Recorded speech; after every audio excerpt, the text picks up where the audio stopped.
Good afternoon, everybody. This is Lorraine, Alternative Homesteading. I'm going to take a little sidetrack, okay? We're going to talk about asteroid goddesses. I know, you're so interested, right? But yeah, so we're going to take a little detour here. We're going to talk about Pallas Athene. She was a warrior goddess, and this was written by me back August 8, 2010. I know it's like a zillion years ago, and yeah, I am that old. But so I wrote this in my blog, Future Stars Lunar Notes, about Pallas Athene, because I love asteroids. To me, when I utilize the asteroids in the birth chart to do natal consultations, relationship, synastry charts, etc., relocations, I love using the asteroids. The asteroids to me are like the little sprinkles on a cupcake. You know, you've got the cupcake, you've got the icing, but the sprinkles, like, they just add so much flavor and decoration and detail. Okay, so that's what I love about the asteroids, and Pallas Athene is one of my favorites. Well, I love them all, but it's one of my particular favorites because it is strong in my birth chart. Anyway, by Lorraine Valente, Pallas Athene is Minerva in the Roman, and the Greek goddess of wisdom, sprang from Zeus's, Jupiter's, head, fully formed and cloaked in armor. She symbolizes a woman with the intellect of a man, but because she was not born of a man and not a woman, she is symbolic of a Uranian type of matriarchal energy. She was well-liked, resourceful, and earned the trust of others, especially men.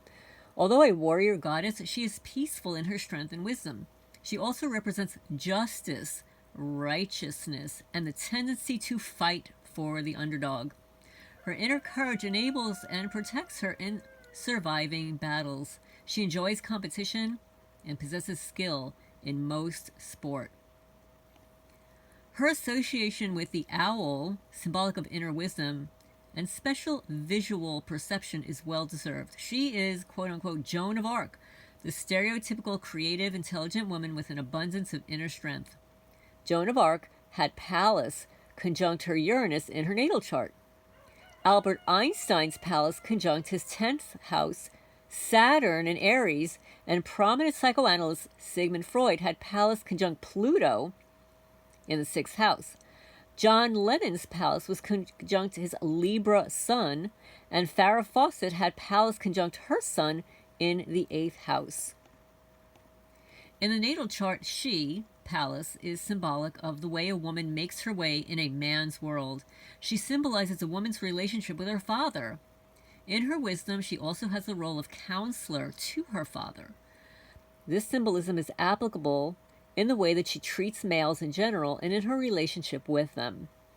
Men with a strong Pallas need to stand up for their rights, especially in personal and intimate relationships.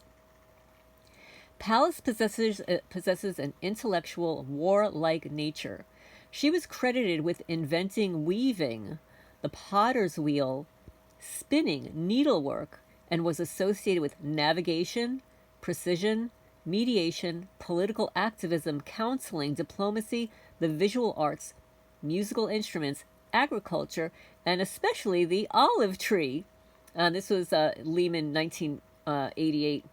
The olive flower essence restores energy when you're physically and mentally exhausted.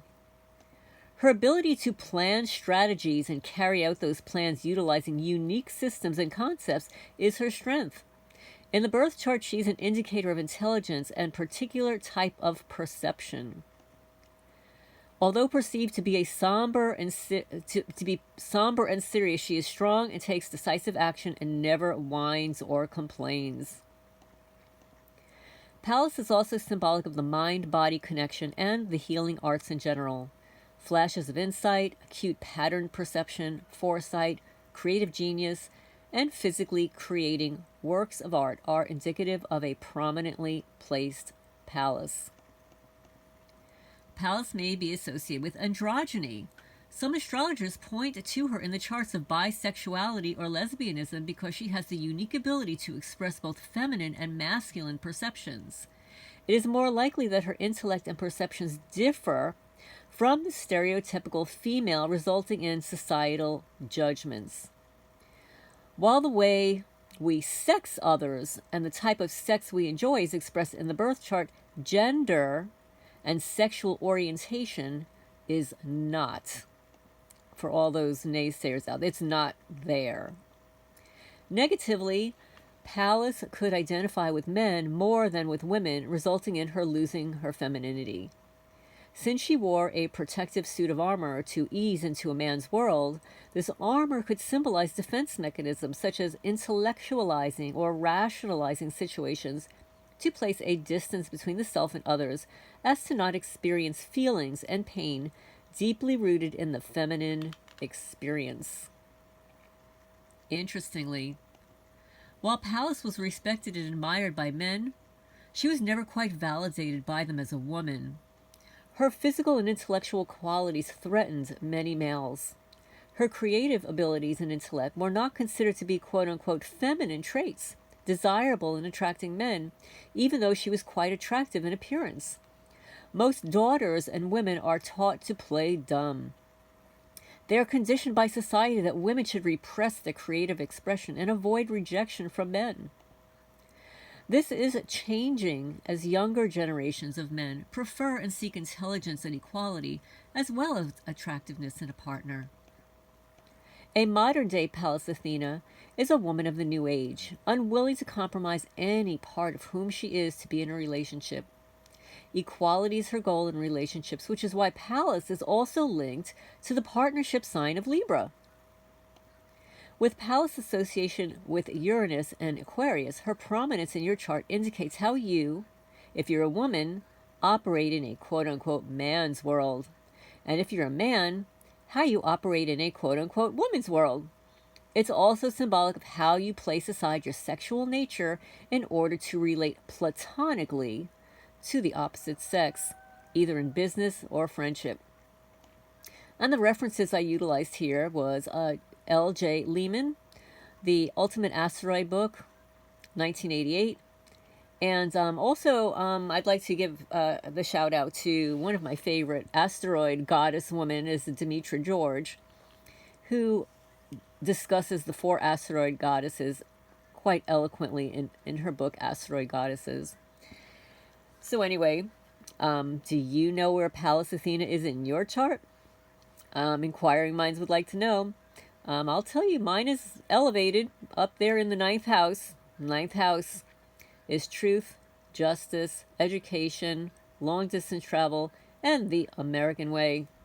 Yes, it's the house of lawsuits, legalities, research, etc. So it's elevated up there. So anyway, I look forward to your questions and comments down below. For all you astrology lovers out there, do you know what your asteroid goddess Pallas Athene is doing in your chart? Leave a comment down below. Please remember to hit the thumbs up.